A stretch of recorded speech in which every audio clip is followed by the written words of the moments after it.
Hey there, it's Professor S, and I want to wrap up my protein video series with one last video, and this one is all about enzymes.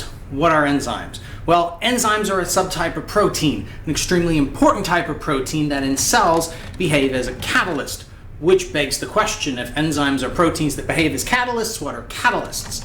Catalysts are substances that speed up chemical reactions without being changed in the reaction, without being transformed in the reaction, or as I originally learned it, without participating in the reaction.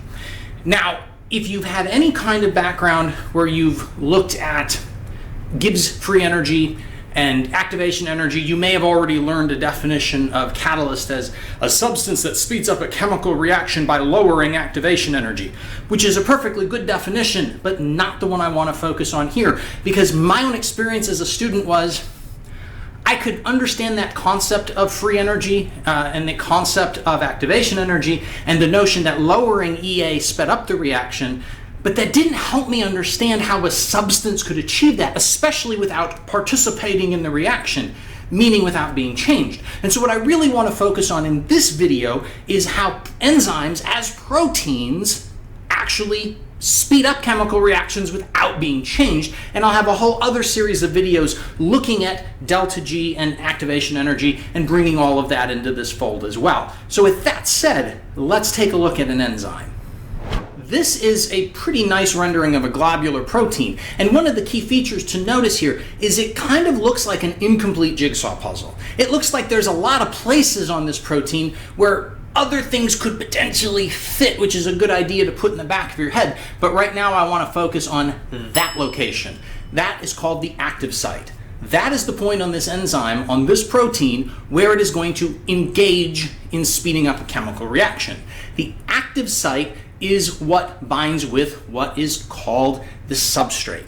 Now, in chemical reaction speak, the substrate is the reactant. It is the substance that is going to undergo the chemical reaction. And in order for the enzyme to engage and interact with that substrate, the substrate has to have the proper conformation, electrical charge, and other chemical properties to fit into that active site. Now, when we swoop that substrate into the active site, it fits well enough, and now we get something called induced fit. Now, in induced fit, what's going to happen is not only is it going to plug into the active site something like a key into a lock, but it's going to go beyond that. The protein itself, the enzyme, is going to change shape. It's binding with the substrate. Those hydrogen bonds that form trigger chain reaction of hydrogen bond realignments within the enzyme, causing the protein to change its shape. And in changing its shape, it begins to interact with the substrate. Now, precisely what it does depends on the enzyme and the chemical reaction. Maybe if we're trying to do a synthesis reaction, which is a whole other subject down the line, we're going to align two substances where they can form a new covalent bond more easily.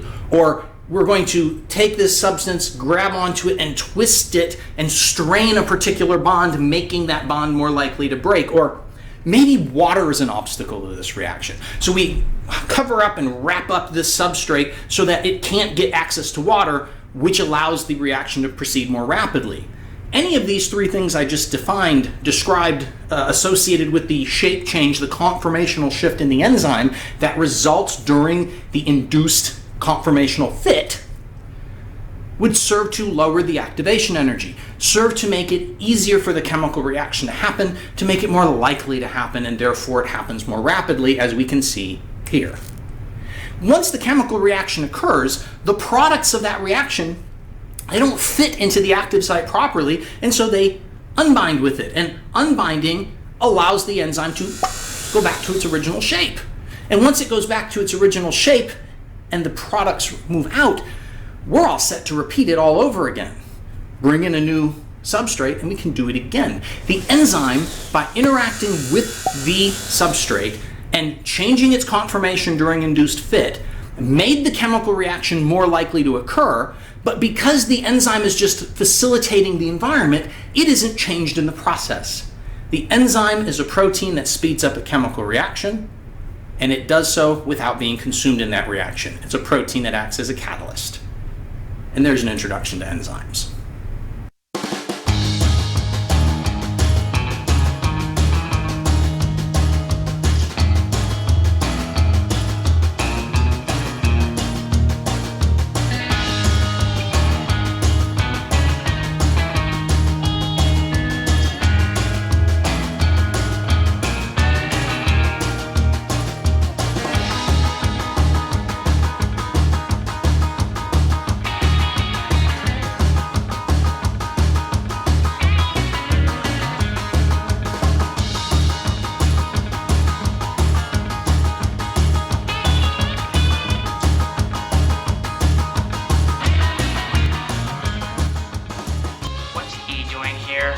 helping.